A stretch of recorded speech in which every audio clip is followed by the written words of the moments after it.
Okey, kita kembali dengan bahagian kedua dalam chapter yang pertama untuk electronic circuit iaitu linear DC power supply. Okey, sekarang ni kita masuk ke bahagian full wave rectifier circuit. Full wave rectifier circuit berbeza dengan half wave di mana ia terdiri daripada dua diode dan bukannya satu seperti dalam half wave.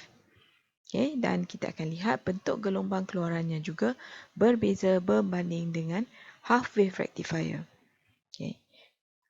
Untuk masukan, untuk masukan bagi full wave rectifier kita ambil daripada satu center tap transformer di mana hujung D1 anode disambung kepada hujung M1 transformer manakala D2 disambung kepada hujung N.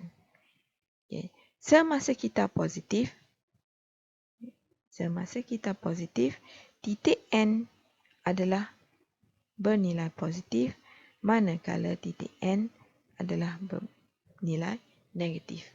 Maka D1 akan dipincang depan, dan membenarkan arus mengalir melalui D1.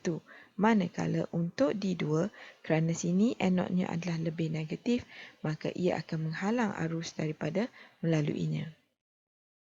Jadi semasa kita positif, kita lihat arah aliran arus, ia akan mengalir daripada titik M merentasi D1 dan seterusnya ke beban kita iaitu RL dan sampai ke bumi. Atau ground. Jadi gelombang keluaran yang kita akan lihat adalah kalau ini adalah gelombang masukan kita. So output kita yang jatuh pada bahagian RL adalah bahagian kita positif. So tak ada masalah, sama juga seperti dalam half wave. Tapi kita cuba lihat apa berlaku semasa kita negatif. Semasa kita negatif, M sekarang menjadi negatif. Manakala hujung N adalah positif. Maka D2 akan dipincang depan dan membenarkan arus melaluinya, manakala D1 akan dipincang songsang dan tiada arus yang dapat melalui D1. Jadi, kita negatif juga akan membenarkan arus untuk jatuh kepada bahagian load kita. Ini yang daripada negatif, ini yang daripada positif.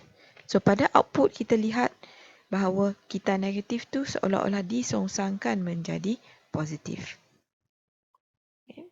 Dan seterusnya kita lihat untuk keluaran. Walaupun ia menggunakan dua diode, voltan keluarannya masih sama seperti satu half wave rectifier. Ini adalah kerana dalam satu-satu kita, kita lihat untuk kita positif, D1 sahaja yang akan berfungsi.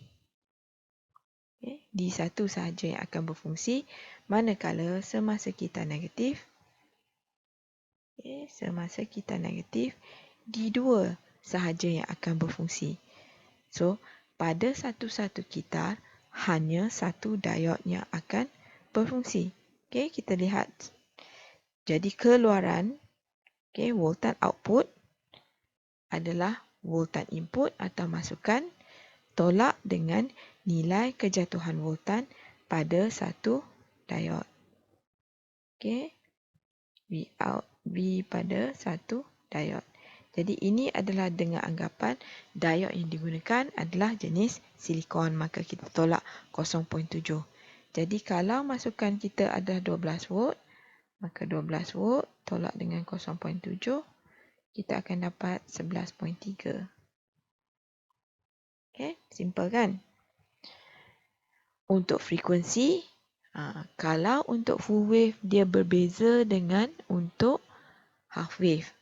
Di mana untuk full wave rectifier, output signal frequency is twice the input frequency.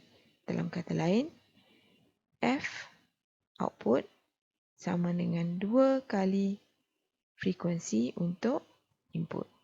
Kita lihat dari segi bentuk gelombang. Ini adalah input.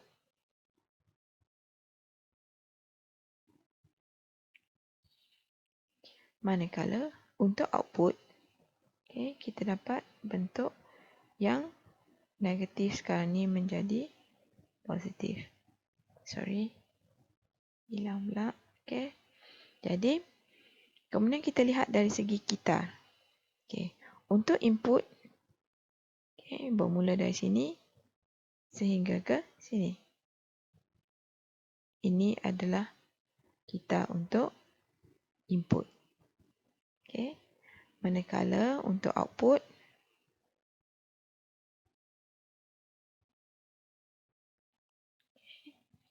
yang warna merah tu ialah output. Untuk output, kitarnya sekarang ni bukan lagi sama seperti yang input. Kerana gelombang tu, dia akan berulang. Cuba lihat, bermula dekat titik sini. Ini satu gelombang. Gelombang yang kedua daripada kitar negatif juga sama bentuknya seperti kitar positif. Jadi ini satu bentuk, ini dua bentuk. Oleh itu, ini adalah satu kitar dan ini adalah kitar yang lain. Maka daripada gambar rajah ni kita boleh lihat bahawa T2 adalah separuh daripada T1. Di mana T2 sama dengan output, manakala T1 adalah tempoh untuk gelombang input. Maka kalau T output sama dengan setengah T input. Jadi, bila kita tukarkan, kita tukarkan F, ingat formula untuk F adalah 1/T. Kalau kita tukarkan tempoh ni kepada F sama dengan 1/T, kita akan dapat lihat FO akan menjadi 2 kali ganda F input.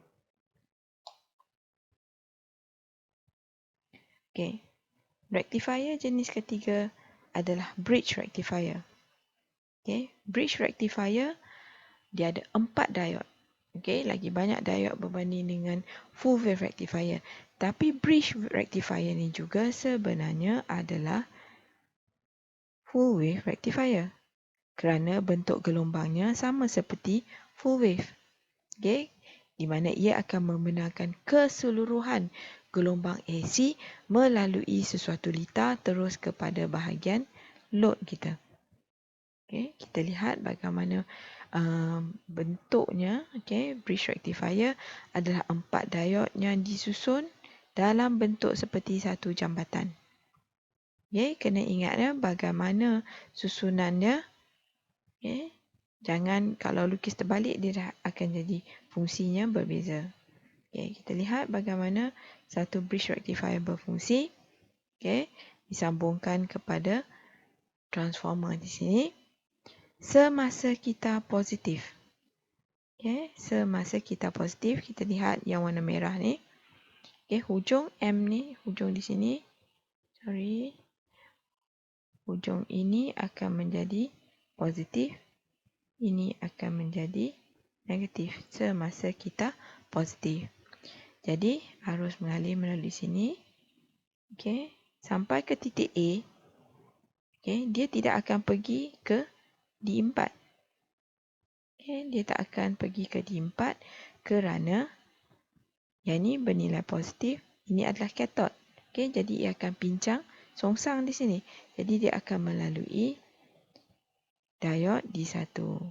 Lepas D1 sampai ke titik B, benda yang sama berlaku. Kalau dia pergi ke D2, kalau arus melalui D2, D2 akan dipincang songsang. Jadi rintangan di sini adalah sangat-sangat tinggi. Jadi dia tak akan lalu dekat laluan D2 ni. Sebaliknya dia pergi ke, jatuh ke beban. Kemudian arus akan cari jalan ke ground. Sampai di sini. Pergi ke titik D. So di D, dia akan, kerana kat sini dia dah tadi D4 dah dipincang songsang, maka dia tak akan lalu melalui D4 lagi. Dia akan lalu melalui D3 kerana D3 Okey, kat sini ialah anode-nya. Okay, dia pincang depan D3, kemudian lalu ke titik C dan seterusnya kembali ke transformer. Itu adalah untuk kita positif. Okay, semasa kita negatif, okay, kita padam dulu.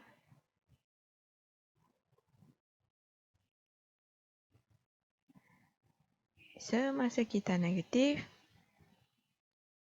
dia tidak melalui jalan yang sama. Kita lihat anak panah yang berwarna biru pula. Okay. Semasa kita negatif,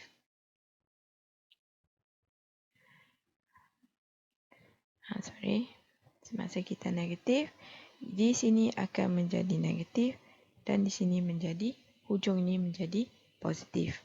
Okay. Maka arus akan mengalir dari sini pada titik ni, bermula pada titik ni sampai ke titik C. Okay. Sampai ke titik C, dia tidak akan terbalik ke D3 sebab kerana D3 akan dipincang songsang, maka dia akan melalui D2. Kemudian di titik B lagi sekali dia tak akan pergi ke D1. Sebaliknya dia pergi ke beban, rintangan. Kemudian kembali semula, okay, ke titik D. Okay. Dan di titik D ni, kan di sini D3 telah dipincang songsang. Jadi dia akan pergi melalui D4. Okay. Kemudian kembali ke transformer. Okay. Jadi, kalau boleh trace dan lukis dengan betul, tak ada masalah untuk menerangkan bagaimana bridge rectifier ni berfungsi. Okay. Kemudian kita lihat pengiraan untuk voltan keluaran dia.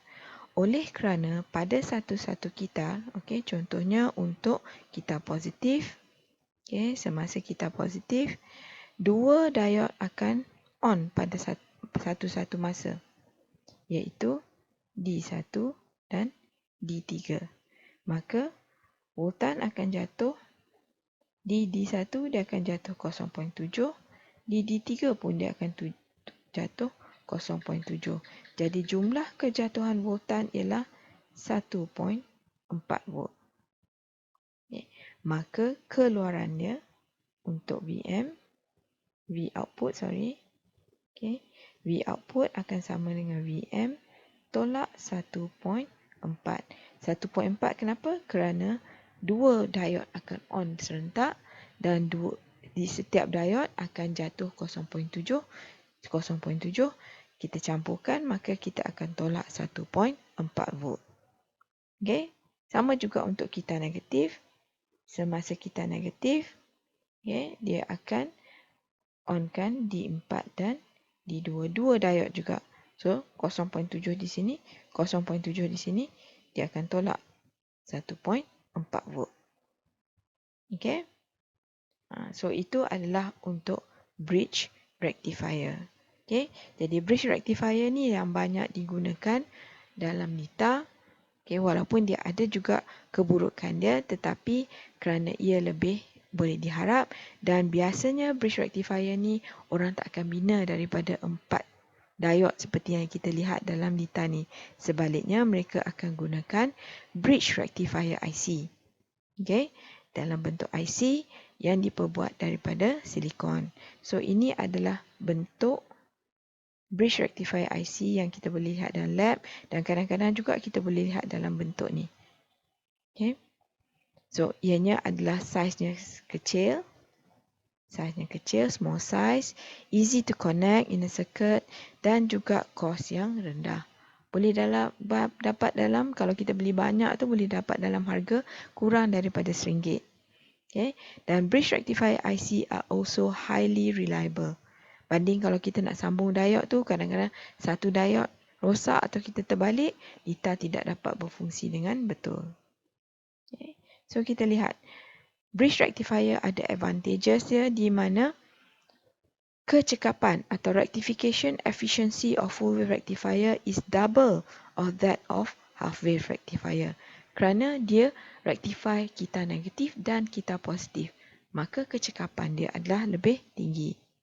Ripple voltage is low. and of higher frequency in case of full wave rectifier. So simple filtering circuit is required. Kerana ripple voltage dia adalah rendah. Okey, kita lihat. Kalau untuk half wave, cuma kita positif sahaja yang boleh lalu. Okey, jadi kita boleh lihat jauh kan satu puncak ke puncak yang satu lagi. Manakala untuk full wave, okey, kerana kita negatif juga dibenarkan lalu. So, kita boleh lihat bahawa ripple ni, okey, ripple ni adalah lebih kecil. Sebab dia dekat je. Yang ni jauh sangat. Okey, jauh sangat. Maka itu yang dimaksudkan oleh ayat yang kedua ni. Ripple voltage is low and of higher frequency. Okey, kita dah bincangkan tadi. Ini frekuensi dia. Frekuensi 2, ini frekuensi 1. Frekuensi 2 adalah 2 kali ganda berbanding dengan frekuensi 1. 2 kali ganda. Okey. 2 kali ganda.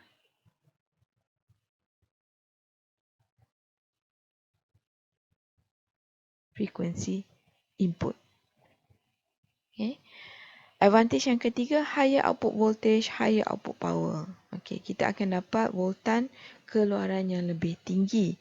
Walaupun kita tolak dengan 1.4 tadi, tapi sebab bila kita ambil voltan output, kita ambil voltan RMS.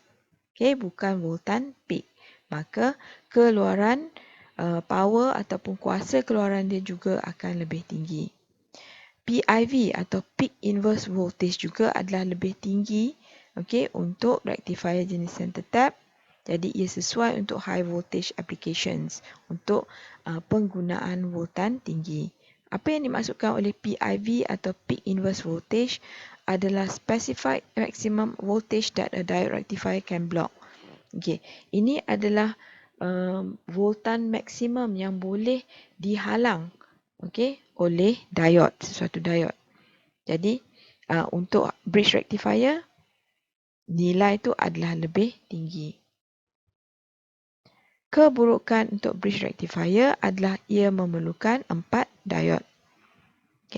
Dan penggunaan 2 diode yang ekstra tu akan menyebabkan kejatuhan voltan yang banyak berbanding dengan half wave rectifier. Jadi keluaran juga sedikit sebanyak akan terjejas.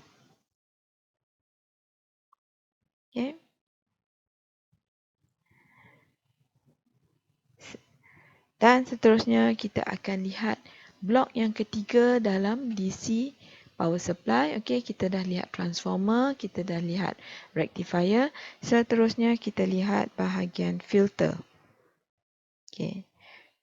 Fungsi utama filter adalah untuk menukarkan atau convert voltan yang dalam bentuk denyut yang dihasilkan oleh rectifier kepada bentuk ripple DC voltage.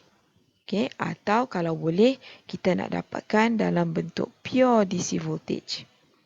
And free from pulses. Tapi kebanyakan filter dia akan hasilkan sedikit juga ripple atau alunan atau ombak tu. So kita lihat perbezaan. Ini masukan daripada transformer dalam bentuk sinusoidal. Dalam bentuk sinusoidal masukan.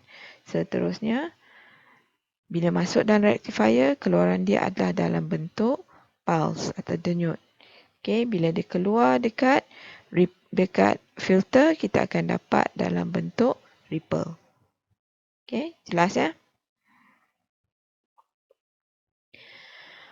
Untuk ripple voltage, ini adalah bentuk ripple voltage. Ripple voltage definisi dia adalah perubahan, variation, periodic variation yang kecil, the small unwanted residual periodic variation. Residual ni macam baki, maksudnya baki. Jadi perbezaan berkala, baki perbezaan berkala yang tidak dikendaki. Walaupun dia kecil tapi kita tak kendaki dalam keluaran DC. Okey, dalam satu power supply, kalau boleh kita nak DC yang betul-betul pure. Okey, keluaran DC bila kita ukur, kita dapat satu garis lurus. Tapi bila kita lihat pada osiloskop, kita kaji dengan lebih detail, sebenarnya dia ada sedikit macam ni. Okey.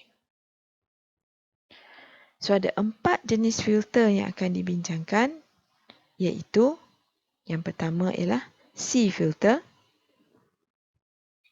Okay, atau dikenali juga sebagai capacitor filter. Yang kedua RC filter, iaitu gabungan R, rintangan dan capacitor. Kemudian kita ada LC filter, iaitu gabungan induktor dan juga capacitor. Dan akhirnya pi filter.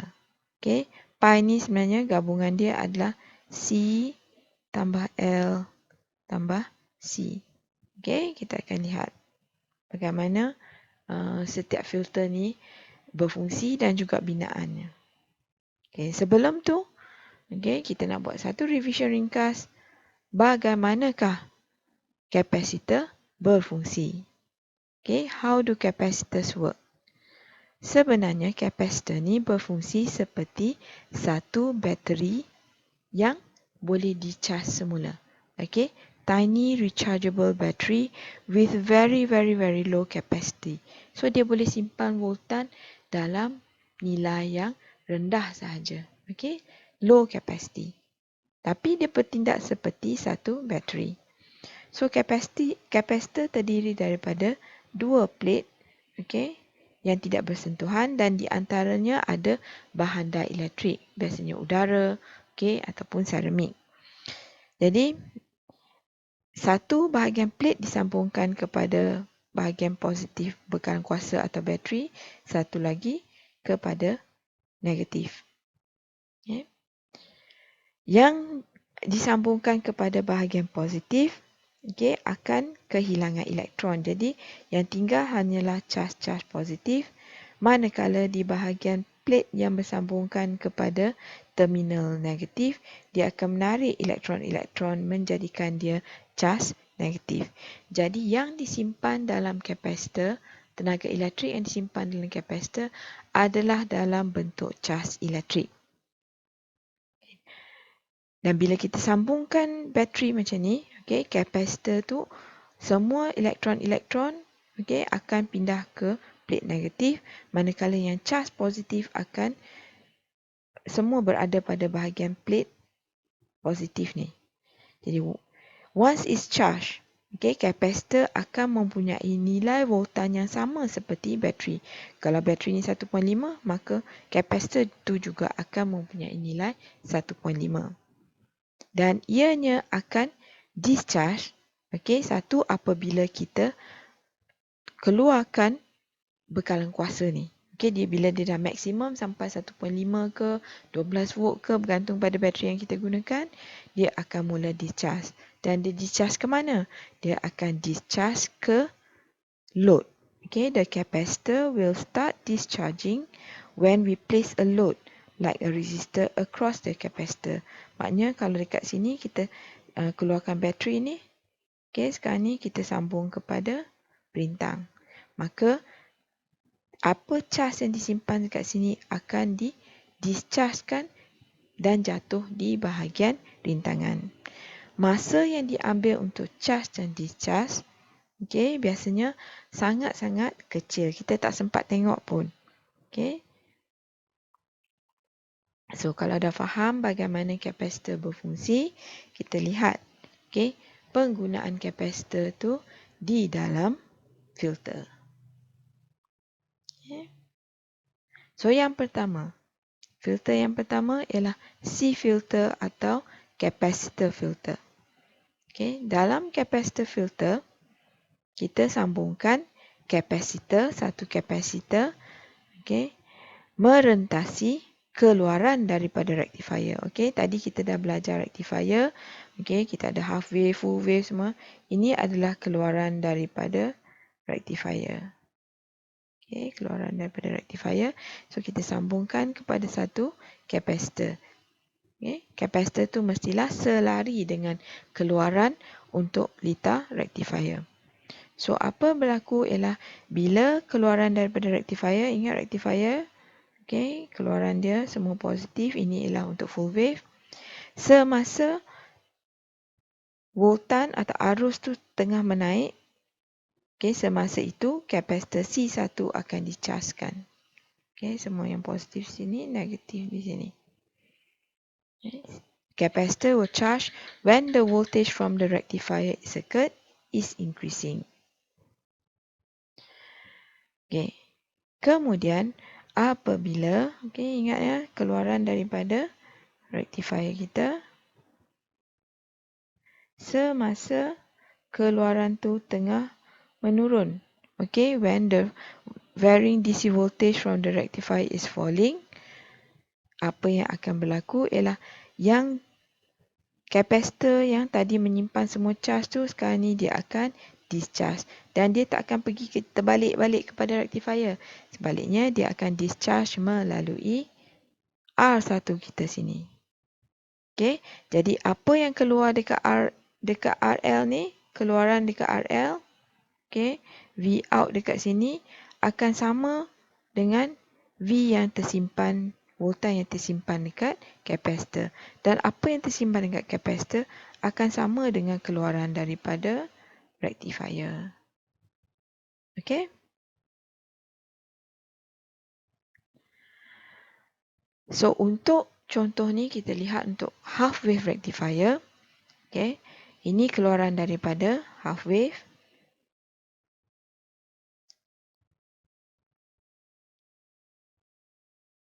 Ini keluaran daripada half wave rectifier. So, apabila ini pula adalah keluaran daripada filter jenis C. Okay, C-type filter. Okay, kita lihat. Bila masukkan, okay, semasa kita menaik gelombang masukan, okay, daripada rectifier, kapasitor akan dicaskan. Okay, ini ialah kapasitor dicaskan. Okay. Semasa kita menurun, okay, voltan dalam kita menurun, kapasitor kita akan discharge. Okay, ini ialah kapasitor discharge. Okay, ini kapasitor dicaskan, ini kapasitor mula discharge. Okay, so kapasitor perlukan voltan yang berubah-ubah ni. Bentuk voltan yang berubah-ubah untuk charge dan discharge. Dia tak boleh voltan yang sama denyut je ataupun sama dia tak berubah. Okey, kalau dia tak berubah, kapasitor hanya charge, dia tak akan discharge sampai bila-bila masa. So, ini fungsi kapasitor di sini. Okey, dia tak akan biarkan voltan tu jatuh sampai kosong. Sebaliknya, kapasitor akan keluarkan semula apa voltan yang telah disimpan tadi, okay, dan dia akan discharge melalui rintangan. Maka voltan kita tak akan turun sampai kosong. Okay, ini voltan keluaran kita. Sampai kat positif ni, dia tak akan terus turun ke negatif. Dia akan pelan-pelan, dia akan discharge. Okay, kemudian sampai ke kita positif balik, dia akan naik balik and then turun. Okay, itu adalah fungsi kapasitor di dalam 1 liter filter. Okay, so ini adalah formula untuk filter. A filter is not perfect due to the capacitor voltage falling a little as it discharges, giving a small ripple voltage. Okay, so kerana kita lihat bentuk kapasitor ni, voltan yang semasa kapasitor discharge, okay, dia akan jatuh, maka keluaran satu filter, especially untuk C filter ni, tidak akan sempurna. Dia akan menghasilkan ripple voltage. Okay. Dan formula untuk ripple voltage, okay, ini adalah formula untuk ripple voltage. VR sama dengan I, ini bukan satu, I per 2C F. Okay, di mana C adalah nilai kapasitor, F adalah frekuensi untuk input AC. Okay, input masukan AC yang kita berikan, dan VR ialah ripple voltage kita. Jadi kebiasaannya, ripple voltage shouldn't be more than 10% of the supply voltage. Iaitu kalau boleh dia mestilah sekecil yang mungkin, tak boleh lebih daripada 10% masukan kita. So kalau masukan kita 12 volt, ripple voltage tu mestilah kurang daripada 1.2.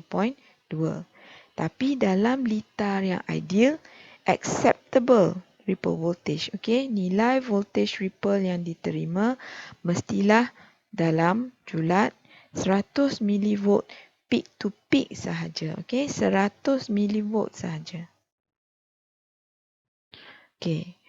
Kemudian daripada formula yang diberikan, kita boleh lihat, VR adalah berkadar songsang dengan nilai kapasitor. Dengan kata lain, bila C naik, VR akan turun. Bila C turun, VR akan naik. Itu maksudnya berkadar songsang. So kita boleh lihat di sini.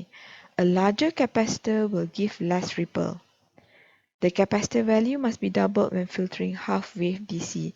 So bila kita gunakan half wave, keluaran daripada rectifier kita ialah jenis half wave, nilai capacitor tu juga mestilah lebih tinggi. Kerana bila kita bagi nilai capacitor, kita lihat pada contoh ni. Ini capacitor 0.1 dan ini capacitor 2 ni nilainya 1 microfarad. So capacitor 2 nilainya lebih besar berbanding dengan kapasitor 1. Dan kita boleh lihat ripple-nya.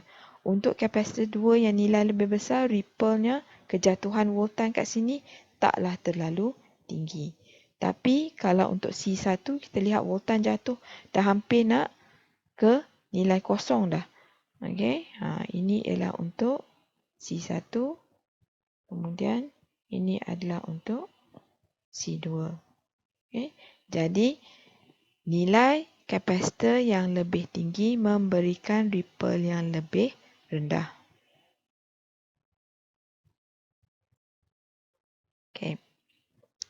Daripada formula yang diberi, kita juga kena tahu macam mana nak olah. Dia tak semestinya suruh cari ripple voltage saja. Kadang-kadang dia akan bagi nilai ripple voltage dan dia minta carikan nilai kapasitor yang bersesuaian.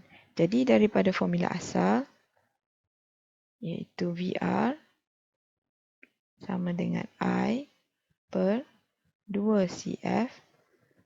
Kita kena tahu macam mana nak ubahkan bentuknya.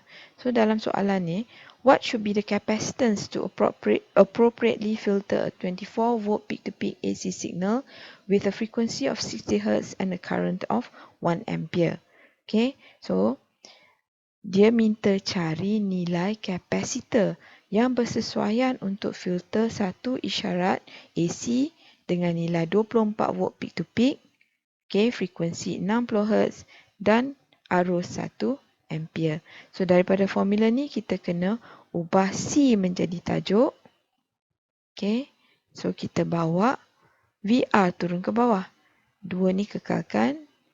VR turun ke bawah dan F pun dikekalkan. So dari sini yang kita dapat macam ni. Kemudian masukkan nilai-nilai. VR diberi 10% daripada VPP. So 10% daripada 12 volt, kita akan dapat 1.2 volt. VR ialah 1.2. Frekuensi diberi sebagai 60 Hz. So masukkan dalam kalkulator, kita akan dapat nilai kapasitor yang bersesuaian ialah 6.944 milifarad. So kita boleh cari dalam lebih kurang 7 milifarad ke. So itu adalah untuk C filter. Seterusnya kita lihat untuk filter jenis ketiga. Filter jenis kedua iaitu RC filter. RC filter adalah litar yang menggabungkan satu perintang bersama dengan dua kapasitor. Okey, perintangan tu kita sambung secara sesiri dengan keluaran daripada rectifier, tapi dua-dua kapasitor tu kita sambungkan secara selari dengan keluaran dari rectifier. Okey, tapi dua-dua kapasitor tu disambung merentasi perintang. Maknanya C1, kita ada C1, kemudian perintang, kemudian C2. So, apa yang berlaku ialah mula-mula C1 akan bertindak seperti C filter kita tadi.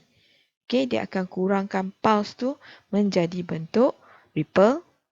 Kemudian di perintang ni dia akan voltan akan mengalami kejatuhan lagi, di mana yang ripple voltage tu akan dikurangkan. Kemudian sebarang ripple voltage yang masih ada, okey, sorry. Kat sini kita ada ripple voltage.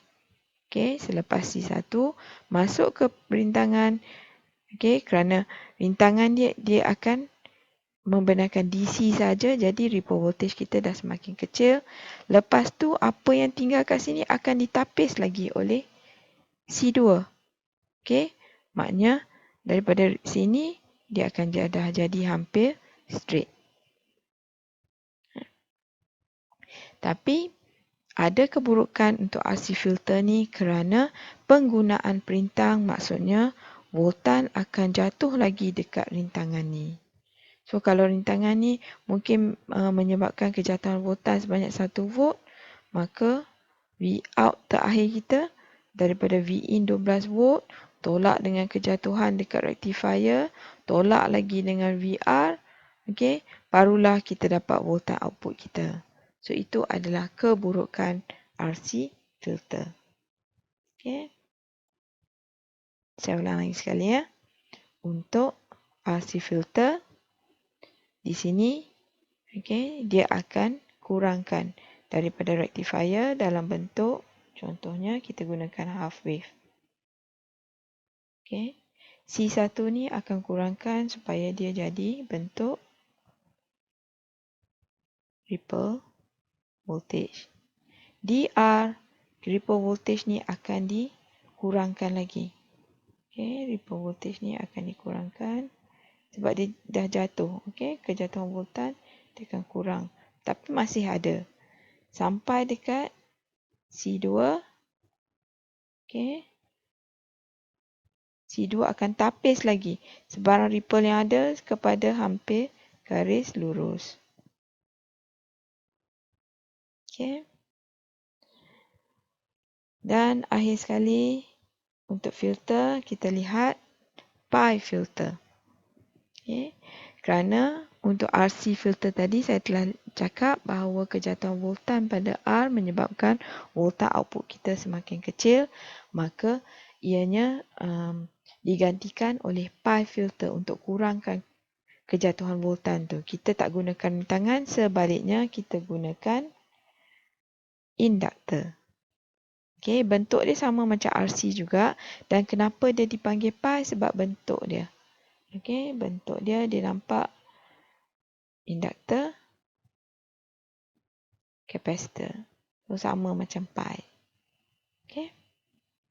So the pi filter acts to overcome the problems generated by the RC filter, and we replace the resistor in the RC filter with an inductor. Okey. Jadi bagaimana induktor berfungsi? Kita kena revise dulu sekejap. Okey. Induktor dia simpan tenaga elektrik dalam bentuk magnetik. Okey, dalam bentuk medan magnetik. Okay. Kalau kapasitor simpan dalam bentuk cas. Induktor simpan dalam bentuk medan magnetik. Okay. So, induktor terdiri daripada gegelung, okay, yang gegelung merentasi satu teras besi. So, bila tenaga elektrik dibekalkan, teras besi itu menjadi magnet dan menghasilkan satu medan elektromagnetik. Okay. So, pi filter juga dikenali sebagai capacity input filter. Okay. Dan untuk memudahkan perbincangan dan kefahaman, okay, induktor, kamu kena ingat, Induktor tu kalau dia jumpa voltan atau isyarat bentuk AC, kalau dia jumpa dalam bentuk AC, dia akan memberikan rintangan yang tinggi.